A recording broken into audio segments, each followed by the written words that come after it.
और ये सीखने वाला क्वेश्चन भी आप लोगों को है। क्वेश्चन है very important, state and prove, state and prove Stokes law, state and prove Stokes law, state and prove. आसान क्वेश्चन है, ध्यान रखो, ये बिल्कुल आसान क्वेश्चन। सबसे पहले मैं आप लोगों को स्टेटमेंट बताऊंगा। चलिए देखिए, अगर एक स्फेरिकल बॉडी लेंगे, स्फेरिकल बॉडी, ये मान लीजिए मैंने स्फेरिकल बॉडी ले ली और इस स्फेरिकल बॉडी, ये स्फेरिकल बॉडी है, इस स्फेरिकल बॉडी का रेडियस है r। चुप करके सुनो क्या करते हो। ये एक स्फेरिकल बॉडी है जिसका रेडियस क्या है, ये आप लोगों ने डिप कर दी एक लिक्विड में, ये फॉल कर रही है किस में, लिक्विड में, ये फॉल कर रही है। लेकिन जब अभी आप लोगों ने पढ़ा, जब कोई भी स्फेरिकल बॉडी जब ये फॉल करेगी लिक्विड में, नीचे आएगी, इस लिक्विड, जिस लिक्विड में ये फॉल कर रही है, उसका coefficient of viscosity between the liquid and the ball is, it is the coefficient of viscosity, and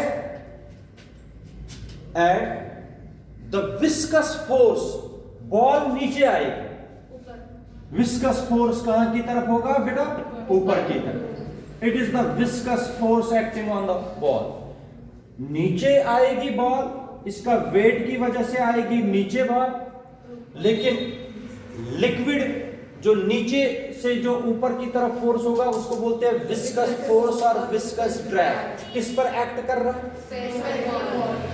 इस बॉल, जिस वेलोसिटी से ये बॉडी फॉल कर रही है वो वेलोसिटी है v, इस बॉडी का रेडियस है r, coefficient of viscosity is eta according to Stokes law states that the viscous force or viscous drag, शोर नहीं करो, the viscous force or viscous drag acting on a spherical body which falls in a liquid, which falls in a liquid with velocity v having coefficient of viscosity is given by F is equal to 6 pi eta r v, 6 pi eta, ये मैं prove करके दूंगा, पहले आप लोग अभी तक तो पढ़ो।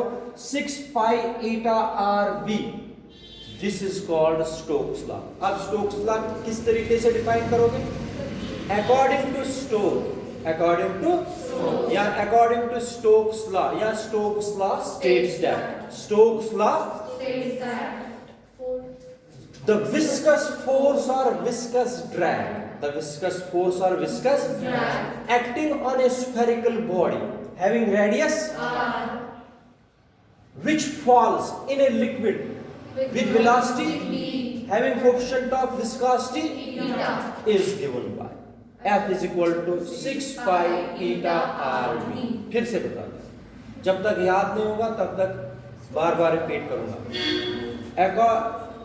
Stokes law states that the viscous force or viscous drag acting on a spherical body, spherical, having radius r, falling with velocity, having coefficient of viscosity is given by F is equal to 6 pi eta r v।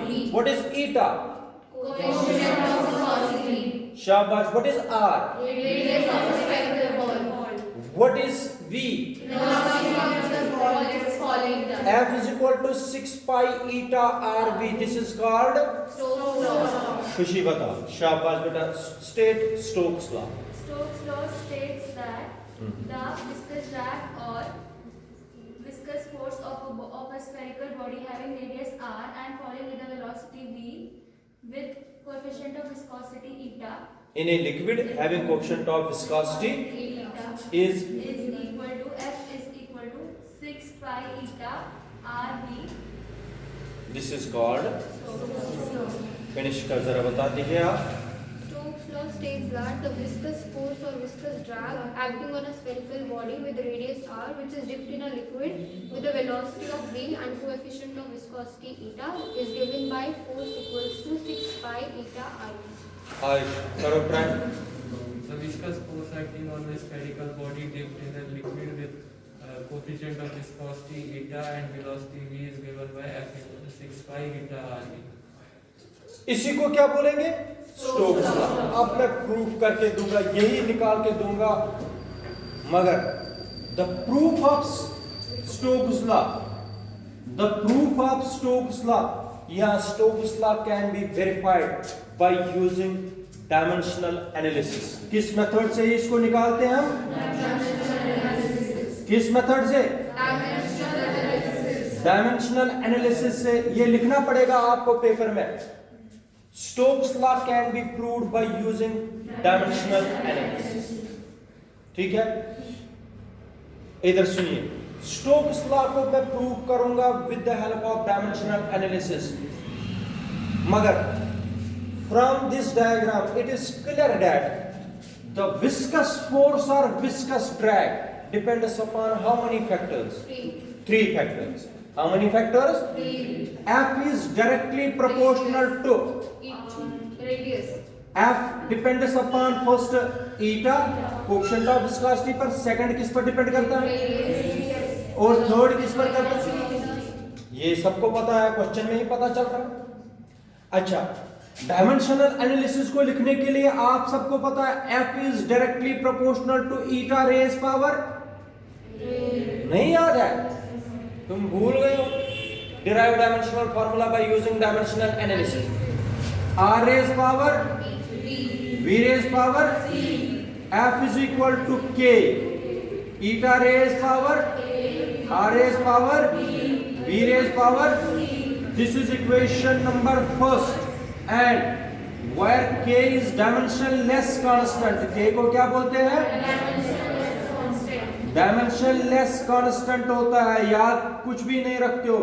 K is dimensionless constant। ठीक है, ये समझ आया यहां तक कि नहीं? अब इधर सुनिए, आप लोगों को क्या करना है? Taking dimensions on both the sides.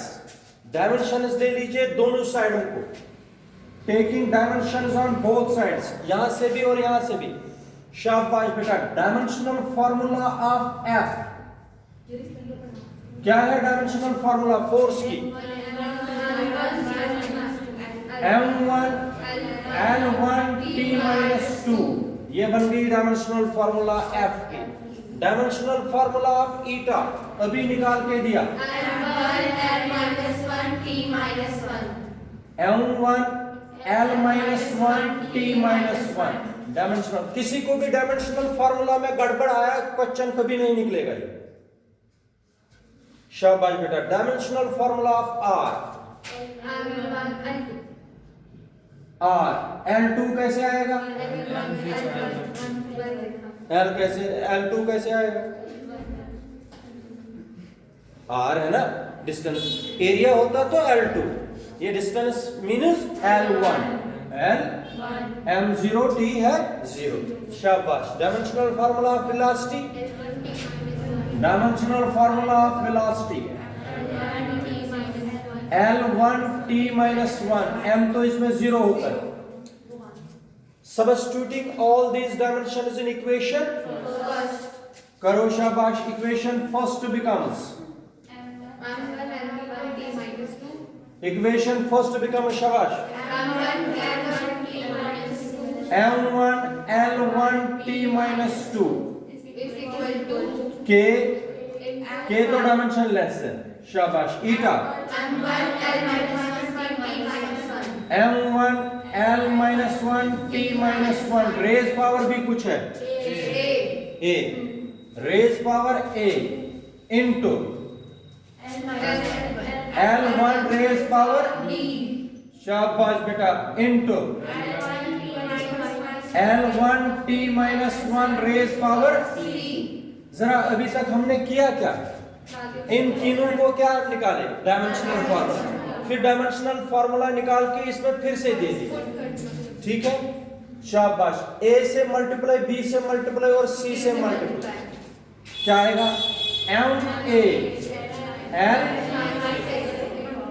T,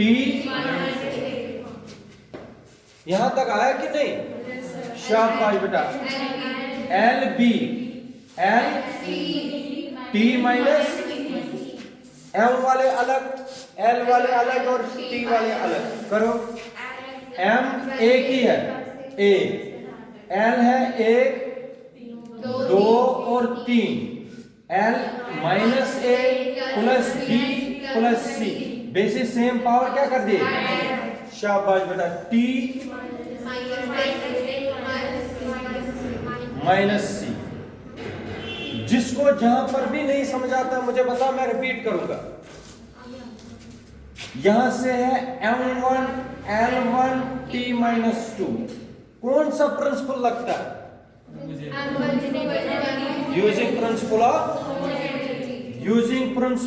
homogeneity, principle of homogeneity, शाबाश बेटा। प्रिंसिपल ऑफ होमोजेनिटी लगाने पर क्या आएगा, A इक्वल टू 1, शाबाश। This is equation number second. फिर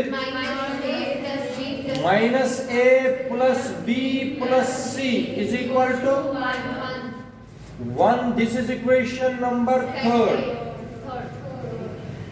और minus A minus C is equal to minus 2, minus, आप लोग बेटा याद रखो, वैल्यूज पुट करेंगे, A का वैल्यू हम पुट करेंगे सेकंड, थर्ड में, फोर्थ में, A का वैल्यू पुट कर दीजिए इक्वेशन थर्ड में,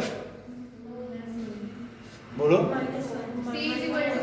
A का वैल्यू पुट करें -1 minus C is equal to -2, ये मैंने क्या किया, using second in fourth, -1 minus C is equal to -2, minus C is equal to -2 plus 1, minus C is equal to -1, C is equal to, C भी आ गया, A भी आ गया, this is equation number 5, शाबाश बेटा।